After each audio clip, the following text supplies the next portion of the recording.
Assalamualaikum warahmatullahi wabarakatuh. Selamat pagi. Bagaimana kabarnya? Nah, perkenalkan, nama saya Alfian Nugraha atau bisa dipanggil dengan nama udara saya, Fian. Oke, pada kesempatan pagi hari ini Fian akan menyampaikan materi yaitu mengenai persebaran flora dan fauna. Nah, faktor-faktor yang mempengaruhi persebaran flora dan fauna itu apa aja? Yaitu kan Indonesia merupakan negara yang sangat kaya dan memiliki keragaman flora serta faunanya, keanekaragaman hayati yang sangat besar. Bahkan keanekaragaman hayati Indonesia termasuk 3 besar di dunia, ya. Bahkan keanekaragaman hayati Indonesia termasuk 3 besar ya di dunia, bersama dengan Brazil di Amerika Selatan dan Zil di Afrika.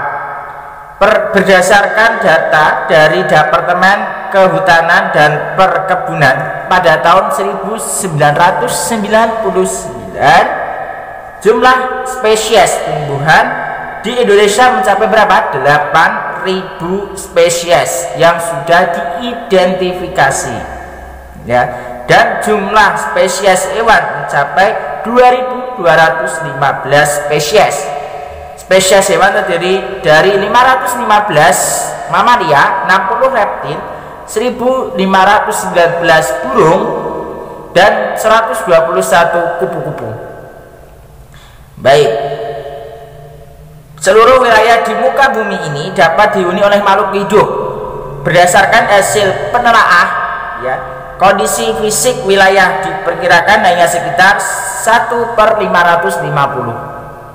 bagian dari muka bumi yang berpotensi, ya, sebagai lingkungan hidup. Beberapa faktor yang mempengaruhi persebaran flora dan fauna di muka bumi antara lain faktor lingkungan, apalagi faktor abiotik, ya, klimatik, edafik, fisiografi, dan biotik, serta sejarah geologinya. Keberadaan makhluk hidup di muka bumi ini tidak merata, ya anak-anak, dalam pengertian selama persyaratan hidup terpenuhi, dapat berkembang baik dengan baik atau sebaiknya, atau punah dengan sendirinya, ya. Oleh karena itu, persebaran keberadaan makhluk hidup sangatlah erat kaitannya dengan potensi daya dukung yang dimiliki oleh suatu negara atau suatu daerah. Nah, adapun faktornya nih, ya, faktor yang mengakibatkan perbedaan flora dan fauna di permukaan bumi ini. Nah, yang pertama apa?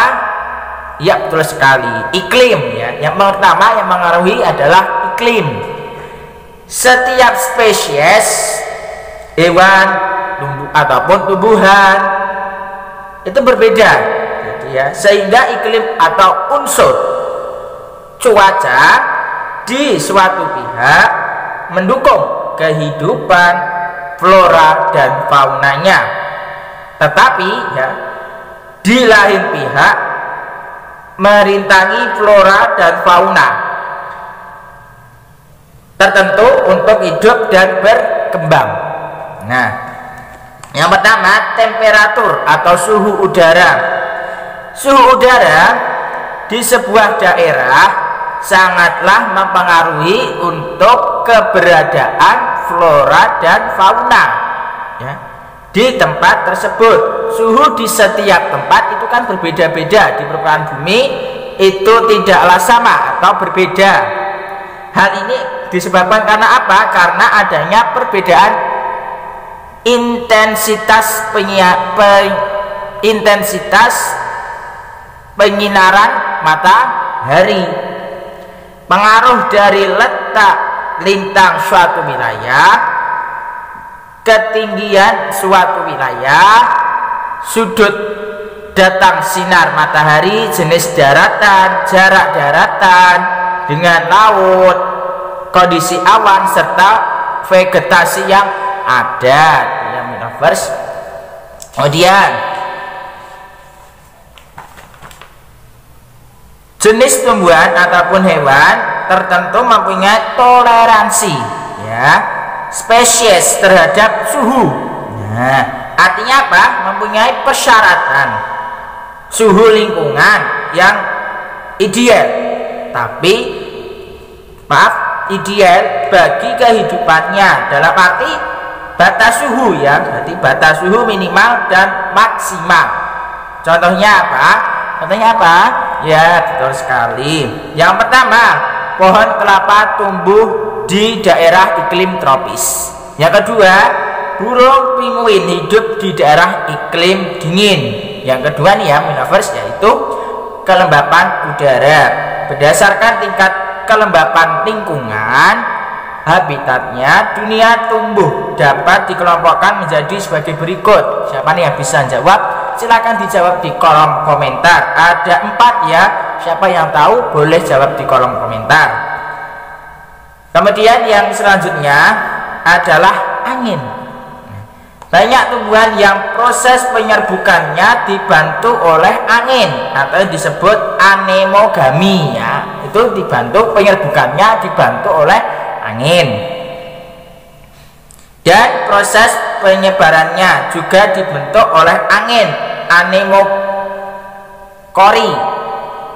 ya.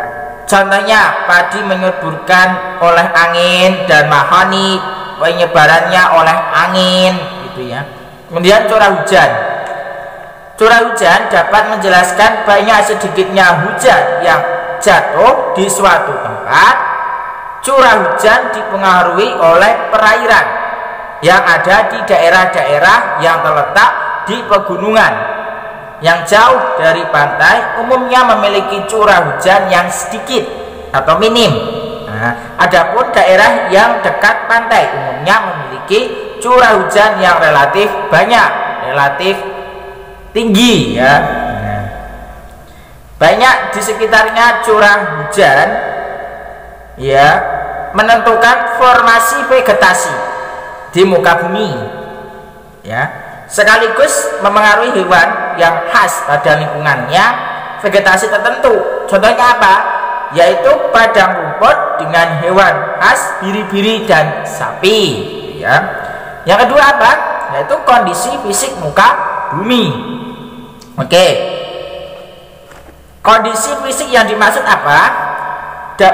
Yaitu berupa lautan, gurun, relief, muka bumi dan sebagainya ya.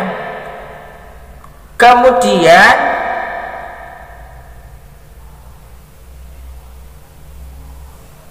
relief apa sih? Relief merupakan tinggi rendahnya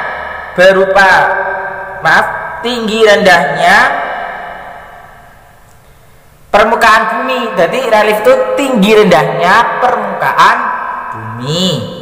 Relief muka bumi sangat mempengaruhi pada penyinaran matahari. Semakin tinggi permukaan bumi, suhu udara semakin suhu udara akan semakin rendah. Jadi ya gitu. Saya ulangi. Semakin tinggi permukaan bumi, maka suhu udara semakin rendah ya. Relief juga mempengaruhi keberadaan flora dan fauna.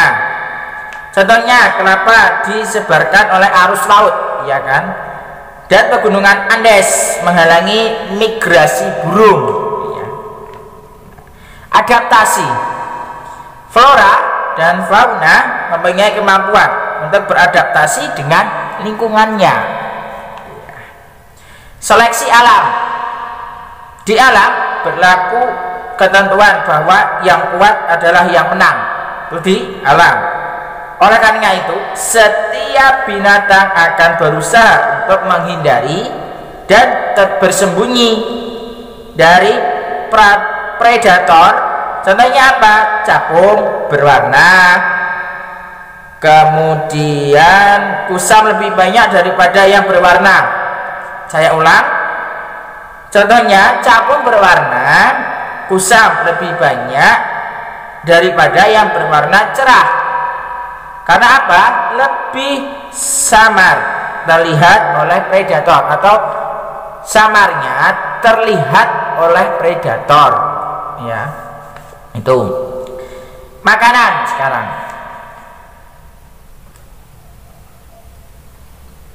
Beberapa jenis hewan hanya terdapat di daerah tertentu. Karena apa? Karena hanya di daerah tersebutlah terdapat makanannya. Contohnya, koala hanya terdapat di Australia. Karena apa? Eukaliptus yang menjadi makanannya hanya tumbuh di benua Australia. Kemudian yang keenam, ada persekutuan hidup. Beberapa jenis flora dan fauna membentuk persekutuan hidup, baik itu secara mutualisme, komensalisme, maupun parasitisme.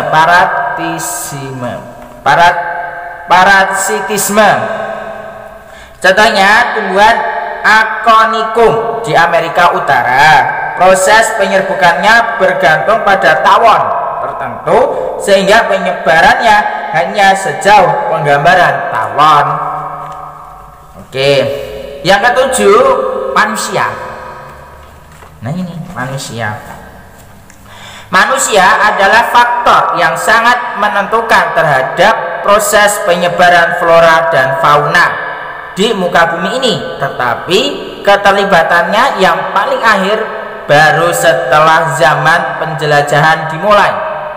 Campur tangan dalam mengelola lingkungan alam juga dapat memengaruhi keberadaan hewan dan tumbuhan. Aktivitas manusia ada yang dapat menambah ataupun mengurangi jumlah flora dan fauna yang sudah ada di suatu wilayah tertentu. Yang kedelapan apa? Keadaan tanah atau edafik. Keadaan tanah di suatu wilayah sangatlah mempengaruhi jenis tumbuhan yang dapat hidup di daerah tersebut. Tanah yang subur dapat ditumbuhi oleh bermacam-macam tumbuhan, sedangkan tanah yang kurang subur membuat tumbuhan menjadi sulit berkembang atau bahkan tidak bisa ditanami tumbuhan sama sekali. Kemudian di sini ada kesuburan tanah sangat dipengaruhi oleh humus tanah dan ukuran butir tanah, tekstur. Ukuran butir tanah, tekstur tanah yang harus memiliki pori-pori yang sangat kecil sehingga memiliki kandungan air dan udara. Tekstur tanah yang relatif kasar dapat menampung air dan udara lebih baik sehingga sangat bagus sebagai tempat untuk tumbuh jenis tumbuhan. Humus tanah. Semakin banyak humus, makin banyak tanaman yang bisa tumbuh di atas tanah tersebut. Mineral hara, mineral organik. Adanya mineral-mineral organik yang terkandung dalam tanah membuat tanah menjadi subur. Sehingga vegetasi yang ada semakin beragam. Oke. Untuk itu ada aktivitas individu ya yang bisa boleh jawab di kolom komentar. Berdasarkan kelembapan udaranya, flora dapat dibedakan menjadi beberapa kelompok, yaitu Excropoida, Mesopoida, Heteropoida, dan Tropopoida. Carilah gambar di internet jenis-jenis tanaman yang termasuk dalam keempat kelompok tersebut.